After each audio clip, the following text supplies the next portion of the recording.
ಬೆಂಗಳೂರು ಕೇಂದ್ರ ಲೋಕಸಭಾ ಕ್ಷೇತ್ರದ ಪಕ್ಷೇತರ ಅಭ್ಯರ್ಥಿ ಪ್ರಕಾಶ್ ರಾಜ್ ಪಕ್ಷೇತರ ಅಭ್ಯರ್ಥಿಯಾಗಿ ಸ್ಪರ್ಧಿಸುತ್ತಿದ್ದಾರೆ. ಉಡುಪಿ ಚಿಕ್ಕಮಗಳೂರು ಲೋಕಸಭಾ ಕ್ಷೇತ್ರದಿಂದ ಬಿಜೆಪಿ ಅಭ್ಯರ್ಥಿ ಶೋಭಾ ಕರ್ಲಂದಾಜೆ, ಹಾಸನ ಲೋಕಸಭಾ ಕ್ಷೇತ್ರದಿಂದ ಜೆಡಿಎಸ್ ಅಭ್ಯರ್ಥಿ ಆರ್ ಪ್ರಜ್ವಲ್ ನಾಮಪತ್ರ ಸಲ್ಲಿಸಿದ್ದು, ಅವರ ಒಟ್ಟು ಆಸ್ತಿ ವಿವರ ಈ ರೀತಿಯಾಗಿದೆ. ಪ್ರಕಾಶ್ ರಾಜ್ 31 ಕೋಟಿ. ಬೆಂಗಳೂರು ಕೇಂದ್ರ ಲೋಕಸಭಾ ಕ್ಷೇತ್ರದ ಪಕ್ಷೇತರ ಅಭ್ಯರ್ಥಿ ಚಿತ್ರನಟ ಪ್ರಕಾಶ್ ರಾಜ್ 26.59 ಕೋಟಿ ಸ್ಥಿರಾಸ್ತಿ, 4.93 ಕೋಟಿ ಚರಾಸ್ತಿ ಹೊಂದಿದ್ದು, ಕಳೆದ ವರ್ಷ 2.40 ಕೋಟಿ ಆದಾಯ ಸಂಪಾದಿಸಿದ್ದಾರೆ. 25,000 ನಗದು, ವಿವಿಧ ಬ್ಯಾಂಕ್ಗಳಲ್ಲಿ ಹಾಗೂ ಖಾಸಗಿ ಹೂಡಿಕೆ ಸೇರಿ 2.94 ಕೋಟಿ ರೂಪಾಯಿ ಇದೆ. 1.88 ಕೋಟಿ ಮೌಲ್ಯದ ವಾಹನಗಳು ಹೊಂದಿದ್ದಾರೆ. 5.59 ಕೋಟಿ ಮೌಲ್ಯದ 30 ಎಕರೆಗೂ ಹೆಚ್ಚು ಕೃಷಿ ಜಮೀನು, 5 ಕೋಟಿ ಮೌಲ್ಯದ ಕೃಷಿಯೇತರ ಭೂಮಿ ಇದೆ. ಹಾಗೆಯೇ 3.83 ಕೋಟಿ ಸಾಲ, ವ್ಯಾಜ್ಯದಲ್ಲಿರುವ 4.25 ಕೋಟಿ ಸಾಲ ಇದೆ. ಪತ್ನಿ ರಶ್ಮಿ ವರ್ಮಾ 20.46 ಲಕ್ಷ ಮೌಲ್ಯದ ಚರಾಸ್ತಿ, 35 ಲಕ್ಷ ಮೌಲ್ಯದ ಸ್ಥಿರಾಸ್ತಿ, 18 ಲಕ್ಷದ ಮೌಲ್ಯದ ಆಭರಣಗಳಿವೆ.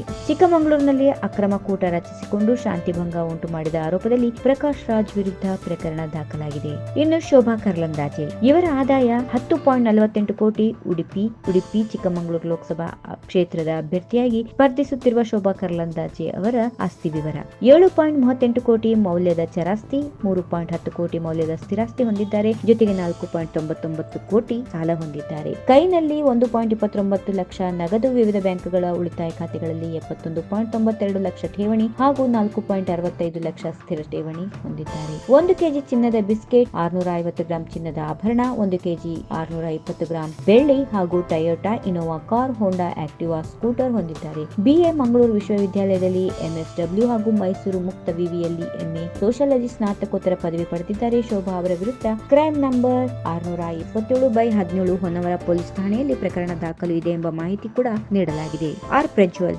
9.78 ಕೋಟಿ. ಹಾಸನ ಲೋಕಸಭಾ ಕ್ಷೇತ್ರದ ಜೆಡಿಎಸ್ ಅಭ್ಯರ್ಥಿ ಆರ್ ಪ್ರಜ್ವಲ್ ಅವರು ತಮ್ಮ ಸ್ಥಿರ ಹಾಗೂ ಚರಾಸ್ತಿಗಳ ಒಟ್ಟು ಮೌಲ್ಯದ ವಿವರಣೆ ನೀಡಿದ್ದಾರೆ. 9.78 ಕೋಟಿ, 15.58 ಲಕ್ಷ ನಗದು, 1,100 ಕೆಜಿ ಚಿನ್ನಾಭರಣ, 26 ಕೆಜಿ ಬೆಳ್ಳಿ ಆಭರಣ, 4.5 ಲಕ್ಷ ಮೌಲ್ಯದ 18 ಹಸುಗಳು, 30,000 ಮೌಲ್ಯದ 1 ಜೊತೆ ಎತ್ತು, 1 ಟ್ರ್ಯಾಕ್ಟರ್ ಸೇರಿ 1,64,86,632 ಚರಾಸ್ತಿ ಹಾಗೂ 4,84,15,029 ಸ್ಥಿರಾಸ್ತಿ ಇದೆ.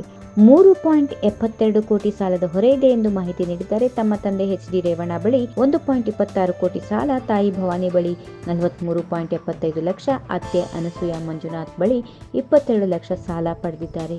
ಅಷ್ಟೇ ಅಲ್ಲದೆ ಅಣ್ಣ ಸೂರಜ್ಗೆ 37.20 ಲಕ್ಷ, ಅಜ್ಜಿ ಚೆನ್ನಮ್ಮಗೆ 23 ಲಕ್ಷ, ಇತರ 25 ಲಕ್ಷ ಸಾಲ ನೀಡಿದ್ದಾರೆ. 91.10 ಲಕ್ಷ ವಿವಿಧ ಕಡೆ ಬಂಡವಾಳ ಹೂಡಿಕೆ ಮಾಡಿದ್ದಾರೆ. ವಿವಿಧ ಬ್ಯಾಂಕ್ಗಳಲ್ಲಿ 11 ಲಕ್ಷ ಠೇವಣಿ ಇರಿಸಿದ್ದಾರೆ. If you like this video, ಬೇಗ ಲೈಕ್ ಮಾಡಿ, ಕಾಮೆಂಟ್ ಮಾಡಿ, ಶೇರ್ ಮಾಡಿ ಹಾಗೂ ಯೋಯೋ ಟಿವಿ ಕನ್ನಡವನ್ನು ಸಬ್ಸ್ಕ್ರೈಬ್ ಮಾಡಿ.